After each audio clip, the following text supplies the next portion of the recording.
반갑습니다. 이병철입니다. 오늘은 한국의 사실은 거론하기 좋은 테마는 아닙니다만 개고기 문화에 대해서 한번 말씀을 드려볼까 합니다.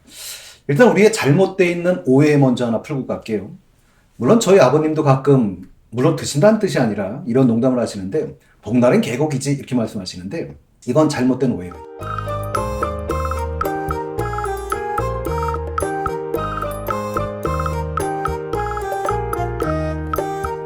이 복자에서 문제가 발생하는데요. 복자를 보시면 한자가 사람 인자 옆에 개견자가 붙어 있죠. 그러다 보니까 사람이 개를 먹는 날이다 라고 이해하시는데 그건 아닙니다. 중국 설화에 보시면 가을 신이 여름 신에게 좀 자리를 비켜달라라고 청하러 온대요. 그런데 이 청하러 왔을 때 여름 신이 바로 비켜주는 게 아니라 크게 분노한다고 하지요. 그때 가을 신이 여름 신 밑에 개처럼 엎드린답니다. 그래서 3번을 청하고 난 다음에야 여름신이 비켜준다고 하는데요. 이 찾아올 때마다 격분하는 그 여름신의 격분이니까 그날 유독 더워진다고 하죠. 그게 초복, 중복, 말복이라고 하는 겁니다. 그래서 그 사람 인자는 신을 의미한 거고요. 그러니까 여름신을 의미한 거고 밑에 개처럼 엎드리는 가을신을 의미했던 이런 것이지요. 그래서 복날 개고기 먹는다는 건 잘못된 오해고요. 또 개고기 그럼 또 한국에선 웬만한 학생들도 다 알만한 유명한 일화가 하나 있긴 있죠. 프랑스의 유명한 배우였던 브리지토 바르도라는 배우인데요. 이 여배우가 한국의 개고기 문화를 야만인이라고 비판했던 그 대목이 실제로 지금은 사라진 걸로 알고 있습니다만 고등학교 과정 사회문화 교과서에 문화 상대주의를 이해하지 못한 태도로 실려 있었던 사례도 실제로 있었습니다. 근데 이분은 사실은 MBC FM 손석희 시선집중에서 손석희 씨가 실제로 전화 인터뷰를 한 적도 있죠. 한 적도 있었는데 그 질문 중에 제가 기억에 남는 게 이런 질문이 있어요. 프랑스도 1910년대까지 개고기를 먹었었는데 그거에 대해서는 어떻게 생각하십니까? 라고 했더니 그분이 말씀하시길 당신들 같은 야만인하고는 말하지 않겠다. 전화를 끊어버렸습니다. 이런 사건도 한번 있었죠. 그런데 개고기 문화를 옹호한다, 비판한다 이걸 떠나서 여러분들이 이런 생각은 있습니다. 자기 문화를 잣대로 해서 다른 문화를 여러분들이 평가하는 것은 당연히 바람직한 자세는 아닙니다. 이건 여담이니까 화내지 마시고요. 제 개인적으로 이런 생각도 합니다. 만약 그렇다면 그러면 자기들은 그 연약한 달팽이 왜 먹으며 거위간은 왜 먹어요? 더 놀라운 건 거위간을 크게 만들겠다고 스트레스를 받게 하고 물을 먹이는 이건 올바른 태도는 아닌 것 같습니다. 물론 저도 이런 태도를 가지면 안 되는 건데요. 여러분들이 기억나실지 모르겠습니다. 옛날에 인디아나 존스라는 영화가 있었는데요. 거기에 보시면 인도 사람들이 원숭이 고를 먹는 장면이 나와요. 근데 이 원숭이 고를 먹는 건 중국이나 태국이나 프랑스 같은 나라에서도 먹었었다고 합니다. 물론 지금은 금지되어 있는 걸로 알고 있어요. 그런데 우리나라는 그럼 원숭이고를 먹었나요 아닌가요? 라는 말은 물어볼 필요가 없죠. 있어요. 원숭이가 있어야 먹을지 말지를 생각하지. 그러니까 그들의 문화, 음식 문화라고 할지라도 그건 그들의 환경적 산물, 환경 영향을 받을 수밖에 없다는 것이죠. 그러니까 우리나라는 개고기를 왜 먹게 되었는가도 한 번은 생각은 해보고 갈 필요는 있다는 생각이 듭니다. 그런데 한번 생각을 해볼까요? 동물성 단백질을 보충하셔야 되는데 그렇다면 뭘 먹으면 될까요? 실제로 여러분들이 하나씩 한번 비교를 한번 해볼까요? 자, 그 당시 우리가 농경사회에서 고기를 먹는다? 그럼 먼저 소 먼저 생각해 보십시다. 소 먹으면 되잖아요. 예, 물론 부유층에서는 먹을 수 있었을 겁니다. 그러나 부유층에서 먹는다는 것도 그 부유층도 자주 먹을 수는 없었을 거예요. 하물며 일반 서민들이 소를 먹는다는 건 상당히 어렵죠. 왜 어렸을까요? 라고 말하면 바로 농사의 길을 꺼내시는 분들이 많은데 사실은 농사기도 하겠습니다만 먼저 저는 이런 생각이 들어요. 우리나라 기후가 문제입니다. 우리나라 기후가 문제다. 소는 초식동물입니다. 근데 우리나라는 사계절이 뚜렷하다는 것이죠. 하긴 가끔 요즘 이런 생각이 듭니다. 우리나라 사계절이 뚜렷한가? 2계절만 뚜렷해 보여요. 그냥 여름 됐다 겨울 됐다 하는 것 같긴 한데 뭐가 문제죠? 겨울에 풀이 없다는 거죠. 겨울에 풀이 없다는 것은 결국은 여러분들이 뭐 해야 됩니까? 여름에 풀을 겨울에 소를 먹일 수 있도록 준비하셔야 돼요. 농사 지어서 먹고 살기도 벅찬데 소에 먹이를 구하겠다고 여름에 여물을 만드는 것은 쉬운 일이 아닌 것이지요. 그러니까 사계절이 뚜렷한 것이 여러 마리의 소를 키울 수는 없었던 출발점일 거고요. 또 한 가지 소는 여러분이 잘 모르겠지만 번식력에도 문제가 있습니다. 이게 무슨 말이냐면 소의 임신기간이 임신기간뿐만 아니라 출생 수도 사람과 거의 비슷하죠. 임신기간도 사람과 거의 같고 출생을 해도 한 마리밖에 낳지 않습니다.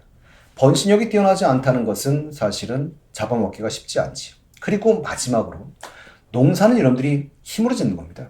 힘으로 짓는 건데 이 힘, 사람보다 월등하게 소가 세지요. 그리고 농사를 짓는데 소가 반드시 필요했기 때문이기도 하지요. 그러니까 소를 잡아먹는다는 건 그렇게 쉬운 일은 아니었을 겁니다.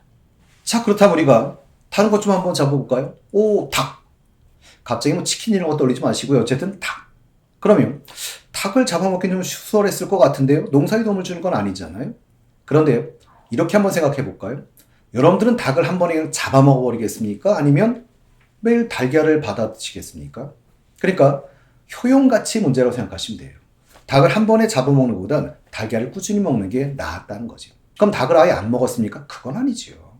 닭을 먹긴 먹었는데 여러분들이 보면 귀한 손님 오면 주로 잡았었지요. 그래서 여러분들이 사위가 오면 씨암탉을 잡아준다라는 말 많이 들어보셨죠? 사위는 그러면 장모 입장에서는 어땠을까요? 정말 귀한 손님이에요.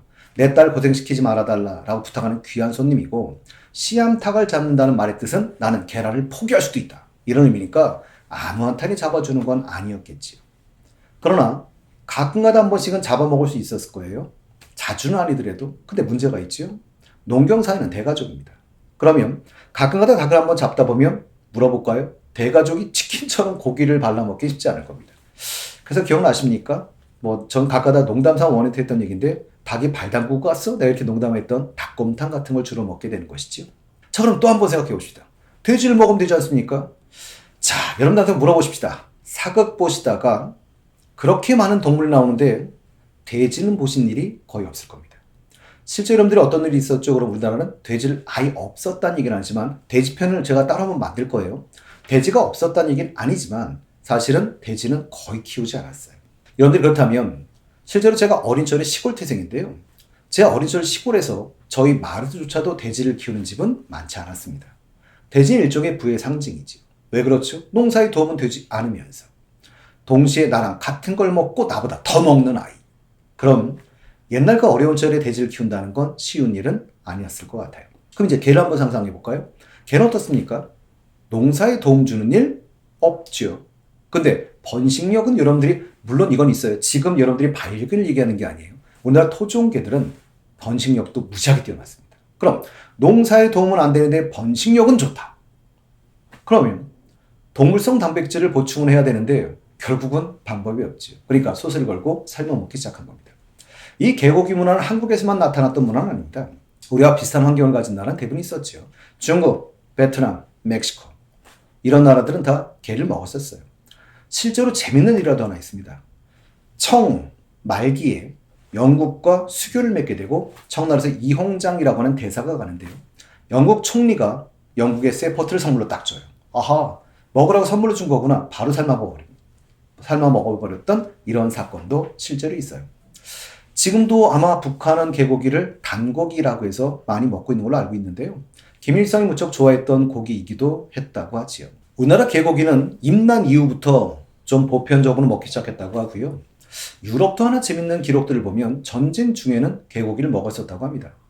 그러면 왜 그랬을까요? 라고 하면 전쟁 중에는 사실은 먹을 수 있는 고기가 거의 없었기 때문이었겠죠. 그러면 지금의 유럽인들은 왜 개고기를 안 먹을까요? 라고 하면 개를 너무너무 사랑하기 때문에 라고 생각하실 필요는 없습니다.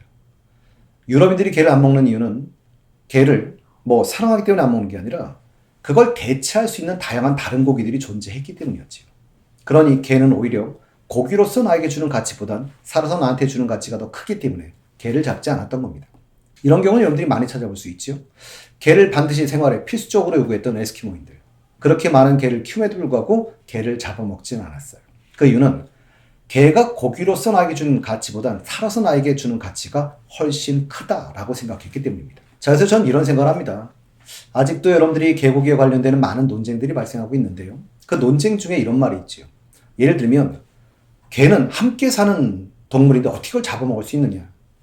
함께 산다와 생존을 위해서 먹을 수 있다는 같은 개념이 아니에요. 뿐만 아니라 그렇게 따지면 돼지도 소도 함께 살고 있다고 말할 수가 있지요. 그래서 함께 산다라는 것이 먹을 수 있다, 생존을 위해서 그것을 먹을 수 있다는 개념과는 연계될 수가 없다고 보고요. 또 이런 말씀들도 많이 하시죠. 개는 똑똑하잖아요. 똑똑하니까 불쌍하잖아요. 라고 하는데, 물론 제가 돼지 편에서 다시 한번 말씀드리겠습니다만 돼지 IQ는 75에서 85 정도 사이, 개보다 똑똑하다고 해요. 뿐만 아니라 소 같은 경우는 여러분들이 시골에 살아보신 분들만 아실 텐데 주위에서 이런 거 한번 떠올릴 수도 있겠네요. 원앙소리라는 영화가 있었습니다. 소도 영물이에요. 그러니까 이런 것과도 사실은 관련성이 없죠. 그런데 제 개인적으로 이런 생각을 합니다. 점점 사람들의 의식은 변해가고 있어요. 물론 여러분들이 어떤 가축에서 애완견에서 이제 반려견으로 바뀌어가는, 이러면서 더더욱이 논쟁이 심화되어 가고 있는 것 같은데요. 우리나라 86년, 88년, 그러니까 86년 아시안게임이나 88년 올림픽을 여러분들이 경험하게 되면서 우리나라의 개고기 문화에 대해서 외국의 비판들이 계속 지속됐었죠. 그 과정 속에 체면과 위신을 강조하는 한국에선 점점 개고기 문화가 점점 쇠퇴하기 시작했고요. 점점 올림픽 이후에 우리나라의 소득 수준, 경제적 수준이 향상되어 갔다는 점. 그 과정 속에 대체제들이 점점 많아졌다는 점. 제가 계속 음식 얘기를 하는 거니까 돼지고기, 닭고기 이런 여러 가지 얘기를 하겠습니다만 돼지나 소나 이런 식의 대체제가 많아졌고, 또 한 가지 여러분들이 잘 보시면 걔는 가성비가 되게 나빠요. 이게 무슨 말이냐면 가격은 비쌈에도 불구하고 가격 대비 어떤 맛이나 어떤 양 같은 게 떨어지는 편이지. 여러분들이 건강을 위한 어떤 보양식으로 95년도 1위를 한 것은 보신탕이었습니다. 그러나 대략 10년쯤 지났을 때 2015년도에 건강에 가장 좋은 음식이 뭐냐라고 했을 때 삼계탕으로 바뀝니다. 대략 10년 사이에 사람들의 의식은 바뀐 것이죠. 실제로 이 10년 사이에 여러분들이 보시면 사철탕이라는 이름으로 주로 써 있습니다만 이 보신탕 집이 절반 이하로 줄어들게 돼요. 시대의 변화 속에 사람들의 의식은 점점 변해가고 있습니다. 제가 이걸 시작한 이유 중에 하나는 이런 건데요. 많은 여러분들 한번 물어볼까요? 채식주의를 하시는 분들이 육식을 반대할 겁니다. 물론 본인이 채식주의를 한다고 해서 타인의 육식을 비난하지는 않는 분들이 대부분입니다만, 만약 채식주의자들이 육식을 반대하면서 육식에 대한 어떤 육식을 금하는 입법을 추진한다면 여러분들은 어떻게 생각하시겠습니까? 그리고 만약 채식주의자들이 여러분들이 소고기나 돼지고기를 먹는 것을 야만인이라고 부른다면 여러분들은 어떻게 생각하시겠습니까? 물론 앞으로 미래 사회에 의식의 변화를 토대로 소고기나 돼지고기를 먹지 않는 사회가 올지도 모르겠습니다. 그러나 저는 이렇게 생각합니다. 저희 아버님은 개고기를 드셨었습니다. 그러나 지금은 드시지 않습니다. 저희 아버님은 농부이셨고요. 시골에 살 때는 드셨지만 지금은 서울에 사십니다. 그래서 지금은 드시지 않아요. 물론 저도 개고기를 먹지는 않습니다. 이 시대의 변화 속에 이건 자연스럽게 해결이 될 거라고 저는 생각을 합니다. 서로 간의 의식이 다르다는 이유로 서로를 변화시키려고 충돌하는 것은 저는 바람직하지는 않다고 생각하고 있습니다. 자, 언젠가는 자연스럽게 변화해가는 이걸 서로 간에 받아들일 수 있기를 개인적으로는 기원합니다.